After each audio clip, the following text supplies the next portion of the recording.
World Nobles, an elite ruling class that live exclusively on the holy land of Marijois. They look upon the world with apathy and disdain, and actively separate themselves from it where possible.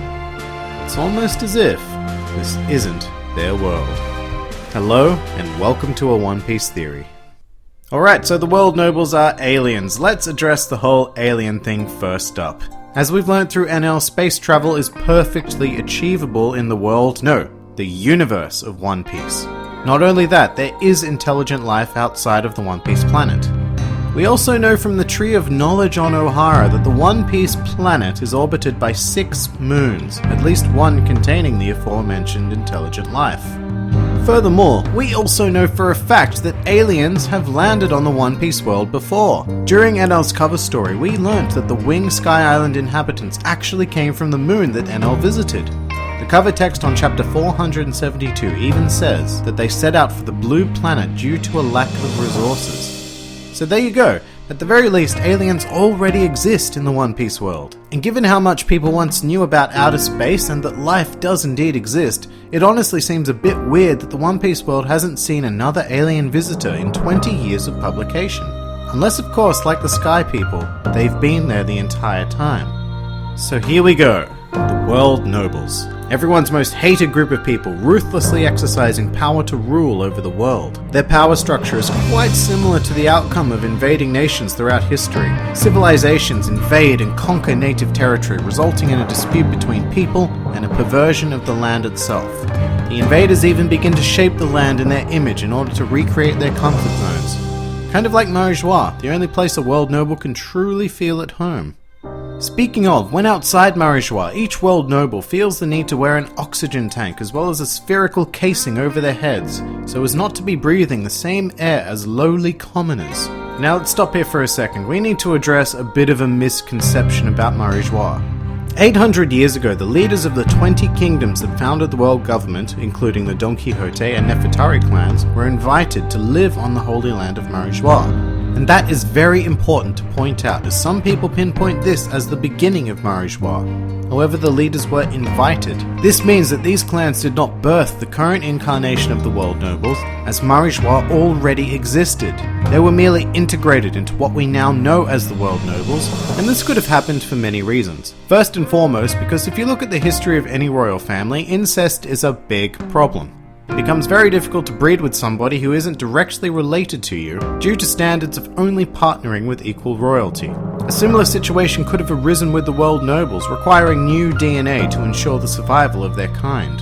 Oh, and hey, this might explain why most world nobles we've seen are ugly to the point of being deformed. It could simply be generations and generations of inbreeding exclusively with people dressed as astronauts. And speaking of, dressing like an astronaut should certainly have been our first clue. The way these people dress is like nothing of this world, and this world has some crazy characters.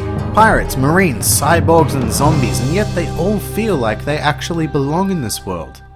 Now, if it was actually the case that the world nobles physically could not breathe the air below Marijois, then this would be case closed. They are from another planet and can't use the oxygen of this world. However, we know from Doflamingo's father Homing that the world nobles can indeed breathe the air, which was discovered when he took his family to live a simple life outside of the Holy Land. And this is completely understandable. I mean, according to trusty science, one of the 3 requirements for life in general is water.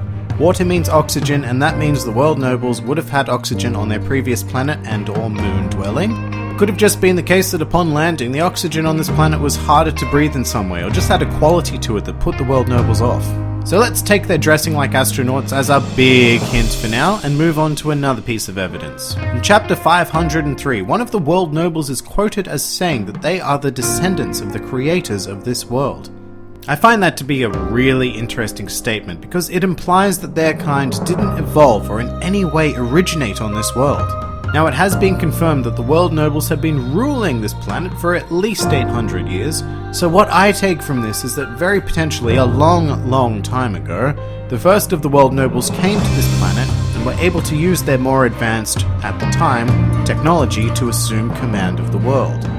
Close to 1,000 years of time is more than enough for true history to be forgotten, and the narrative of the world nobles being the creators to become an accepted fact, even amongst their own kind. The whole outer space angle also makes sense with how the world nobles are referred to, primarily by themselves, as celestial beings. If they literally came from the sky via a spaceship, primitive inhabitants would have more than likely considered them angelic entities. I mean, if aliens had landed on Earth 1,000 years ago, they'd almost certainly be labelled gods, so I don't see it being much different in the world of One Piece. All the world nobles have to do then is agree with the narrative, play along, and bam, the world is theirs. Over time, the truth became known, and the mysterious Great Kingdom appeared, likely populated by people with the will of D. So rather than a global conflict that ensued, it could have been a revolution to liberate their world from the control of these aliens.